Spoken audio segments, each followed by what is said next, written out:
कुल मिलाकर 3 चरणों के मतदान बचे हुए हैं और इस दौरान चुनाव प्रचार जोर शोर से चल रहा है। इधर प्रधानमंत्री नरेंद्र मोदी ने आज बिहार की धरती से पाकिस्तान को सबसे बड़ी चेतावनी दी और लालू यादव पर बड़ा हमला बोला। बिहार की 40 सीटों पर पुराने रिकॉर्ड ध्वस्त करने के लिए प्रधानमंत्री ने पूरी ताकत झोंक दी है।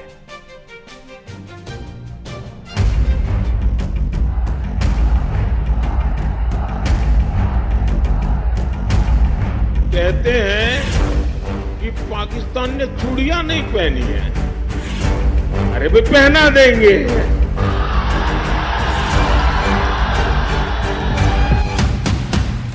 अपने जरा दादा दादी पिता माता को पूछिए, जंगल राज की जिंदगी कितनी भयानक थी।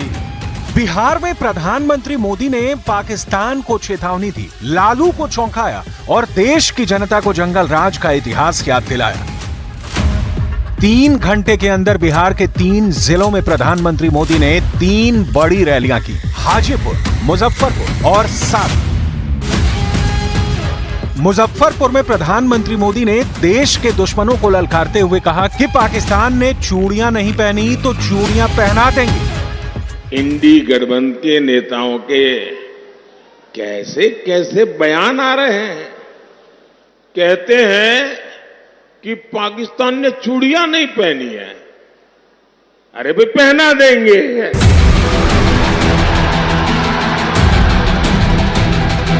पाकिस्तान के बाद प्रधानमंत्री मोदी ने लालू को ललकारा और सामाजिक तौर पर पिछड़ी जातियों के आरक्षण की आवाज बुलंद करते हुए लालू की वोट बैंक वाली राजनीति पर तगड़ा प्रहार किया। उन्होंने अभी एक बयान दिया।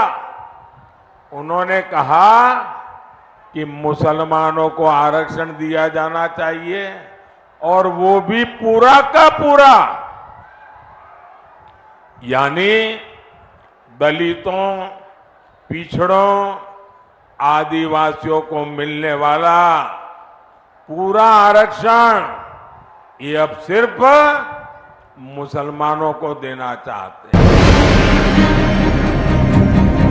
मोदी ने बिहार के करोड़ों युवा वोटर्स को बिहार के जंगल राज की याद दिलाई, जब लोग शाम होते ही घरों में छुप जाते। आपको वो दिन याद है ना, जब शाम होते ही घर में छिपना पड़ता था, बाहर निकलना बंद हो जाता था। ये जो फर्स्ट टाइम वोटर है ना, वो तो उस समय पैदा भी नहीं हुए होंगे। उनको तो पता ही नहीं होगा क्या मुसीबत थी। अपने जरा दादा दादी पिता माता को पूछिए, जंगल राज की जिंदगी कितनी भयानक थी। बिहार की 40 लोकसभा सीटों पर पिछली बार एनडीए ने 39 सीटें जीती थी और इस बार मोदी पर दोबारा 2019 वाला ऐतिहासिक प्रदर्शन दोहराने की चुनौती है।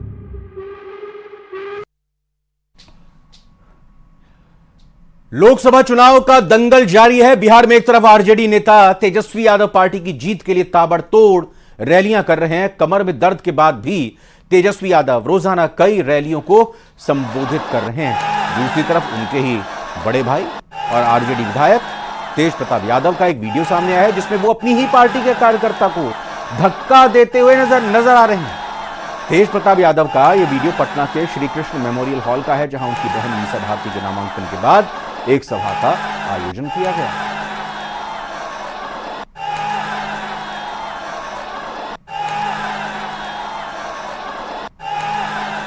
तो आप इन तस्वीरों में जरा देख सकते हैं, तेज प्रताप यादव वैसे भी अपनी कार्यप्रणाली, कार्यशैली, व्यवहार, अपनी बातचीत, अपने जवाब, अपने कार्यकलाप को लेकर मशहूर रहते हैं, सुर्खियों में रहते हैं। एक बार फिर से ये सुर्खियां, तस्वीरें बन रही हैं, जिसमें मीसा भारती उनकी बहन हैं, जो कि लोकसभा चुनाव में उम्मीदवार भी हैं। उनका नामांकन हुआ, पार्टी के कार्यकर्ताओं के बीच में पटना में मौजूद थे। वहां पर एक कार्यकर्ता बीच में आने की कोशिश लगातार कर रहे थे, तो तेज प्रताप यादव को गुस्सा आया और उन्होंने जोर से उन्हें धक्का दे दिया। आज प्रधानमंत्री नरेंद्र मोदी ने न्यूज 18 को एक और इंटरव्यू दिया है। मैनेजिंग एडिटर अमिश देवगन को दिए इंटरव्यू में प्रधानमंत्री ने एक बार फिर एनडीए सरकार बनाने का दावा किया है। चौथे चरण की वोटिंग जारी है। 3 चरण संपूर्ण हो चुके हैं। ये चुनाव आपको कहां जाता हुआ दिख रहा है? खासतौर पर तेलुगु स्टेट्स में भी वोटिंग है। पहले 3 चरण के जो चुनाव हुए हैं उससे मैं साफ देख रहा हूं कि कांग्रेस पार्टी कहो या उसके साथी कहो, जी, सबके सब एक प्रकार से दिशाहीन नजर आते हैं। अब देखिए, आपको कहीं पर भी इंडी अलायंस नजर नहीं आएगा। वो नेता नहीं तय कर पा रहे हैं, वो एजेंडा तय नहीं कर पा रहे हैं। उनको लगता है कि मोदी का घोर विरोध, मोदी को गाली गलौज, जी, उसी से उनका काम चल जाएगा और वो उसी के आधार पर जी, चुनाव जीतना चाहते हैं। देश, इतना बड़ा देश, जी, आज खास करके जो नौजवान मतदाता है, जी, वो ये हमेशा सोचता है कि भाई आखिरकार इतने बड़ा देश, इतनी विविधताएं, ऐसा कौन नेता है जी, जिसको संभाल पाएगा? नाम बताओ। इंडी अलायंस के लोग नाम नहीं बता पा रहे हैं और वो कहते हैं बाद में, फिर इतना भी कहते हैं कि भाई, अभी एक मैंने कहीं अखबार में पढ़ा, वो एक ऐसी फॉर्मूला ला रहे हैं जी, जिस फॉर्मूला में 5 साल में 5 प्रधानमंत्री, हर वर्ष एक प्रधानमंत्री। अगर हर वर्ष एक प्रधानमंत्री वो लाएंगे जी, तो आप मुझे बताइए कि देश का क्या होगा? आपको गांव के लोग बढ़िया मजेदार कथा सुनाते हैं जी, कि एक बार 10 किसान इकट्ठे हुए जी, और उन्होंने सोचा कि भाई कुछ पानी के बिना क्या होगा, तो मिलकर के उन्होंने जो पानी की जांच करने वाले लोग हैं तो उनको बुलाया। तो कहा भाई पानी तो निकल सकता है, अगर 100 मीटर ट्यूबवेल कर देंगे तो पानी आपको निकलेगा और पानी मिलेगा। तो फिर 10 किसानों ने कहा ऐसा करो भाई 10 मीटर मेरे यहाँ गड्ढा करो, जी, दूसरे ने कहा 10 मीटर मेरे यहाँ करो, तीसरे 10 ने कहा 10-10 मीटर कर लो, 100 मीटर हो जाएगा, क्या पानी निकलेगा क्या? तो 5 साल में 5 प्रधानमंत्री इतने बड़े देश को वो समझ भी नहीं पाएंगे। और पीएम मोदी के बयान पर प्रतिक्रिया देते हुए राजसमंद विधायक दीप्ति माहेश्वरी ने कहा है कि कांग्रेस के पास कोई नेता नहीं है। दशा और दिशा के अभाव में कांग्रेसी नेता पलायन कर रहे हैं और इस चुनाव की मतगणना के बाद इंडिया अलायंस कहीं नजर नहीं आएगा। वो नेता नहीं तय कर पा रहे हैं। बांसवाड़ा में कांग्रेस के नेता नीतियों के विरोध में भाजपा में शामिल हुए थे, तो कांग्रेस के प्रत्याशी अपने गठबंधन साथी के खिलाफ चुनाव लड़े हैं।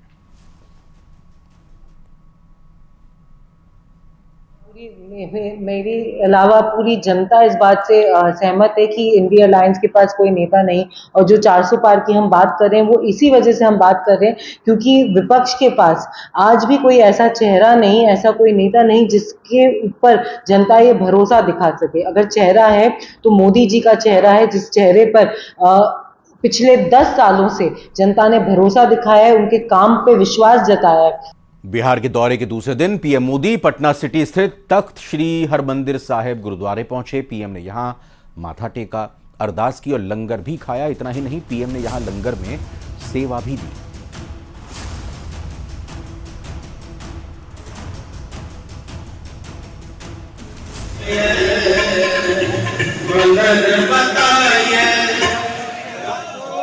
सोमवार को कड़ी सुरक्षा के बीच पटना के तख्त श्री हरमंदिर में पीएम मोदी ने मत्था टेका।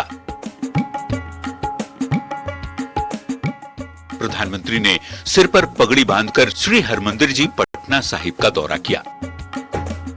पीएम मोदी ने गुरुद्वारे में चलने वाले लंगर में सेवा भी दी।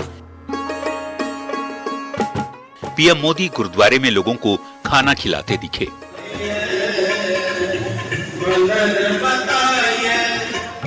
पीएम मोदी की अलग अलग तस्वीरें सामने आई, जिसमें वे गुरुद्वारे में सेवा करते नजर आए। गुरुद्वारे की बड़ी सी हांडी में पीएम मोदी बड़े करछूल चलाते भी दिखे। शायद ही पीएम मोदी की ऐसी तस्वीर गुरुद्वारे में सेवा करते देखने को मिली हो। प्रधानमंत्री ने पटना के गुरुद्वारे में रोटियां बेली, श्रद्धालुओं को प्रसाद अपनी हाथों से परोसा और वहां आने वाले लोगों से मुलाकात भी की।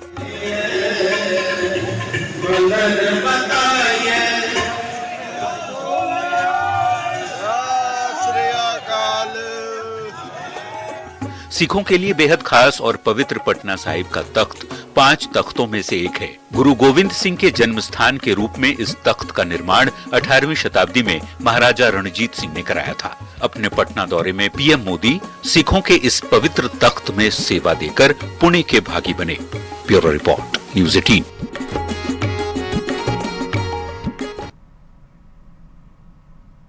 लोकसभा चुनाव का रण जारी है। 4 चरणों के बाद अब 3 और चरणों में चुनाव होने बाकी हैं। प्रदेश की सभी सीटों पर 2 चुनाव या कहें कि 2 चरणों में चुनाव संपन्न हो चुके हैं और अब 4 जून को 266 प्रत्याशियों की किस्मत का फैसला होगा। मतगणना के लिए निर्वाचन आयोग की तैयारी क्या है, आइए इस रिपोर्ट में देखते हैं।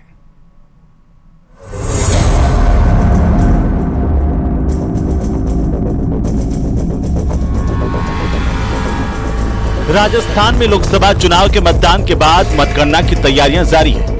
प्रदेश भर में मतदान के बाद उम्मीदवारों का भविष्य अब ईवीएम मशीनों में कैद है, जिन्हें काउंटिंग स्थलों पर कड़ी सुरक्षा में रखा गया है। चुनाव आयोग अभी से मतगणना की तैयारियों में जुट गया है। राजस्थान में मतदान के मुताबिक अगर रुझान और नतीजों की बात की जाए तो सुबह से ही इसके रुझान जारी होना शुरू हो जाएंगे। सबसे पहले बैलेट जो मतपत्र हैं उनकी काउंटिंग की जाएगी, उसके बाद में ईवीएम मशीनों के जरिए काउंटिंग की जाएगी। राजस्थान में सबसे ज़्यादा अगर देखा जाए तो बाड़मेर में मतदाता थे और मतदान प्रतिशत भी वहाँ पर ज़्यादा रहा, लिहाजा वहाँ पर नतीजे आने में वक्त लगेगा। बाड़मेर सीट पर मुकाबला त्रिकोणी है, इसलिए सभी लोगों की धड़कनें शाम तक बढ़ती रहेंगी। 25 लोकसभा सीटों का हाल अगर देखा जाए तो प्रदेश में सबसे ज्यादा मतदाता पाली लोकसभा सीट पर थे, जबकि सबसे कम मतदाता दौसा सीट पर थे। लेकिन मतदान के बाद सबसे ज्यादा वोट बाड़मेर में डाले गए। वहीं सबसे कम वोटिंग करौली धौलपुर सीट पर हुई। ऐसे में प्रदेश में जब मतगणना की जाएगी तो सबसे पहले करौली धौलपुर सीट के नतीजे सामने आएंगे। सबसे इम्पोर्टेंट है ईवीएम गार्डिंग।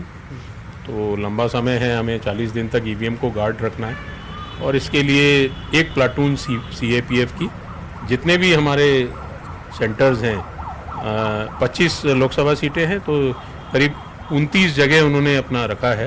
तो कलेक्शन, हाँ, तो करीब हर एक प्लाटून हर जगह लगेगा। तो 10 कंपनीज, करीब 30 जगह है, तो 10 कंपनीज हमें ये सीएपीएफ की मिली है। अगर बात करें कि सीट पर कितने वोट पड़े तो करौली धौलपुर सीट पर 9,79,000 वोट पड़े। दौसा में 10,58,000, झुंझुनू में 10,94,000, बीकानेर में 11,08,000, भरतपुर में 11,16,000, अजमेर में 11,90,000, राजसमंद में 12,03,000, टोंक सवाई माधोपुर में 12,15,000, नागौर में 12,28,000 वोट पड़े। तो वहीं अलवर में 12,37,000, जयपुर ग्रामीण सीट पर 12,38,000, सीकर में 12,74,000, भीलवाड़ा में 12,96,000, बाड़मेर में 16,75,000, बांसवाड़ा में 16,25,000, चित्तौड़गढ़ में 14,88,000, उदयपुर में 14,87,000, कोटा में 14,87,000, जयपुर में 14,49,000 वोट पड़े। तो वहीं जालोर में 14,44,000 वोट डाले गए। झालावाड़ बारा में 14,15,000 वोट पड़े। चूरू में 14,07,000, गंगानगर सीट पर 13,99,000, जोधपुर में 13,70,000, तो पाली में 13,39,000 मतदाताओं ने मतदान किया। स्टैट्यूटरी डॉक्यूमेंट्स हैं, 17C है, पीआरओ डायरी है, तो ये बहुत स्टैट्यूटरी का हमने अलग से इस बार बुकलेट बना दी है।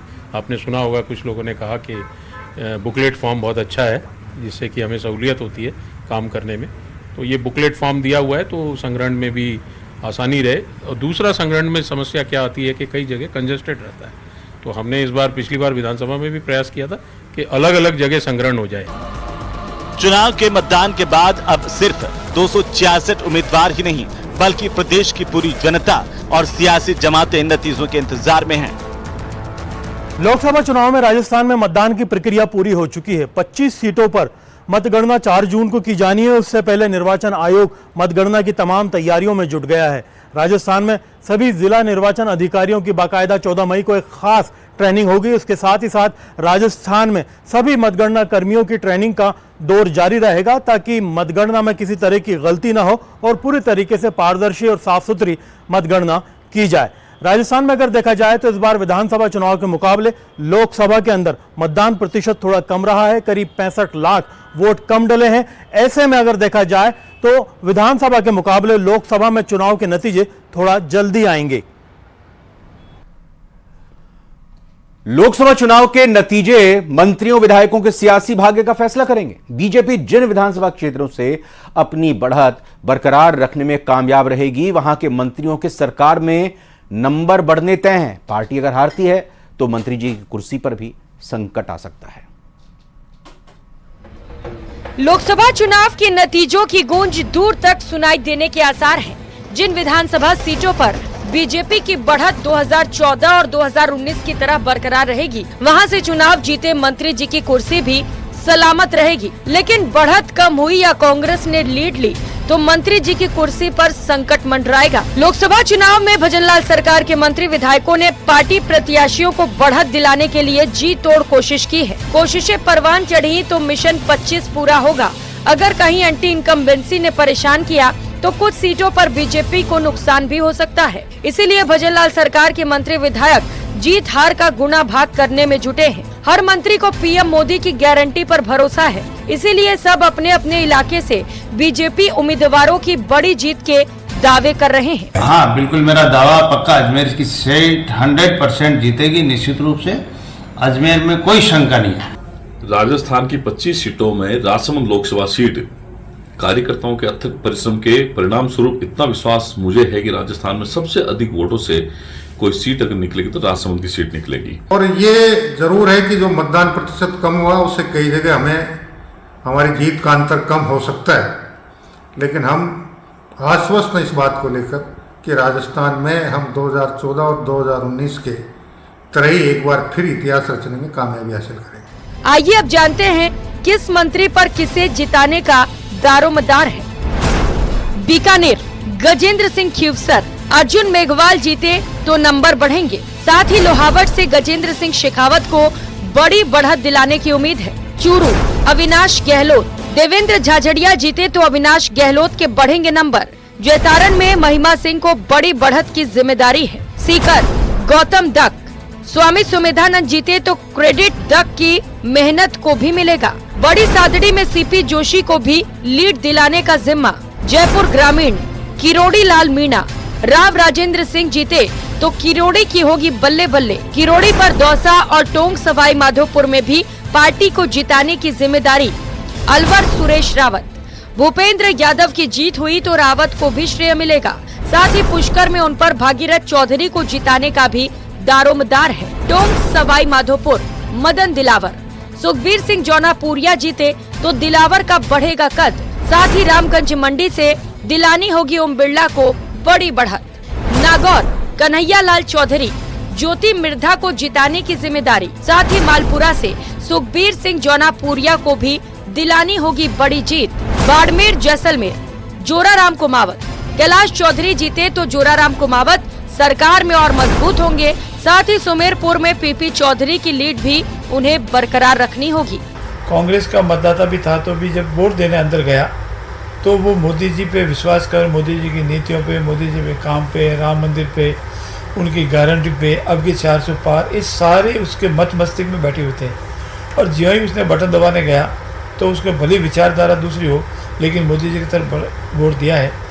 और मेरा पक्का विश्वास है कि राजस्थान में अच्छे मार्जिन से हम 25 की 25 सीटें जीतेंगे। कोटा बूंदी लोकसभा में बहुत अच्छा मतदान हुआ है और विशेषकर मेरे सांगोद विधानसभा में तो पिछली बार की लोकसभा से भी मतदान का प्रतिशत ज़्यादा रहा है। लोगों में एक उत्साह था कि उन्हें उम्मीद है कि देश को अगर कोई सुरक्षित रख सकता है तो वो नरेंद्र मोदी जी। पूरे राजस्थान के अंदर जो लहर चल रही है मोदी जी के नाम की, तो हम 25 की 25 सीटें जीतेंगे। और जो लक्ष्य मोदी जी ने तय किया कि 400 पार, 100% हम 400 पार करेंगे। मतदान के दिन अजमेर लोकसभा की मैं कई बूथों पे गया तो वहाँ कांग्रेस 80% जगह पे तो कांग्रेस के न तो टेबल लगी थी न कोई बूथ एजेंट थे।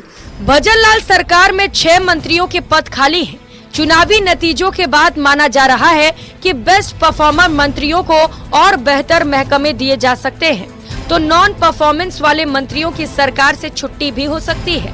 ऐसे में उन विधायकों की लॉटरी लग सकती है जिनके इलाके से बीजेपी को रिकॉर्ड बढ़त हासिल होगी। इसीलिए मंत्री फिलहाल भगवान से अपने प्रभार और अपने विधानसभा क्षेत्र से बड़ी बढ़त की प्रार्थना कर रहे हैं। आखिर लोकसभा चुनाव के नतीजे उनका सियासी भविष्य जो तय करेंगे। एक तरफ मोदी की गारंटी तो दूसरी ओर राम मंदिर का निर्माण। बीजेपी को यकीन है कि इस बार भी वो सूबे की तमाम 25 सीटों पर फतह हासिल कर लेगी। इसलिए मंत्री पूरी तरह से आश्वस्त हैं कि उनके इलाकों से बीजेपी उम्मीदवारों को बड़ी बढ़त मिल जाएगी, तो विधायक भी नाउम्मीद नहीं है। नतीजे चाहे जो भी हों, मगर इन नतीजों की गूंज मंत्रिमंडल के होने वाले पुनर्गठन में जरूर दिखाई पड़ेगी। कैमरा पर्सन मानसिंह के साथ बाबूलाल धायल, न्यूज़ 18 जयपुर। तो कुल मिलाकर सभी सांस थामे बैठे हैं। 4 जून तक क्या नतीजे निकलकर सामने आते हैं, किस सीट पर विजय मिलती है, कितना फासला अपने निकटतम प्रतिद्वंदी से रहता है, और उसी आधार पर सब ये आस लगाए बैठे हैं कि 4 जून के बाद उनकी भी किस्मत और तेज बदलेगी और ज्यादा जिम्मेदारी उन तक पहुंचेगी। फिलहाल सत्ता का महाभारत में आज अभी इतना ही। आप बने रहिए न्यूज़ 18 राजस्थान के साथ।